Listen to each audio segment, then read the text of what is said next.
লোকটা জেলখানায় ঢুকতেই খাবারের থালা থেকে একটা চামচ চুরি করে খুব সাবধানে মুঠোয় লুকিয়ে ফেলে। বের হওয়ার সময় রক্ষীরা দেখে চামচ একটা কম। তারা তাকে ফিরিয়ে এনে পুরো শরীর তল্লাশি করে, জামা প্যান্ট সব ওলটপালট, কিন্তু চামচ কোথাও নেই। তারা ভাবে হয়তো ভুল দেখেছে, তাকে আবার সেলে পাঠিয়ে দেয়।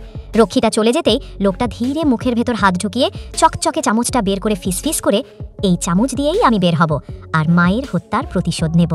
তার মাথায় তখনও ঘুরছে সেদিনের দৃশ্যটা।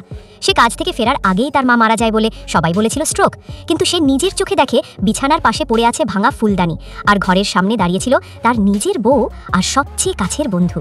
দুজনের মুখে ভয়, কিন্তু চোখে লুকোনো অপরাধ বোধ।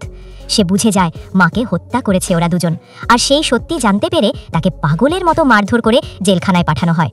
রাত নামতেই সে দেয়ালের নরম জায়গায় খোঁড়া শুরু করে, ধাতুর শব্দ চাপা দিতে বালিশ চাপা দিয়ে কাজ চালায়।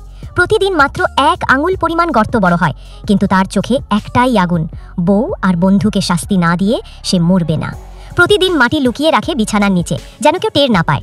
অবশেষে শেষ রাতে গর্তটা এতটাই বড় হয় যে সে হামাগুড়ি দিয়ে পার হতে পারে। দূর থেকে সাইরেন বাজে, রক্ষীরা বুঝতে পারে সে নেই, কিন্তু তখন সে অনেক দূরে অন্ধকার জঙ্গলের ভেতর দিয়ে দৌড়াচ্ছে।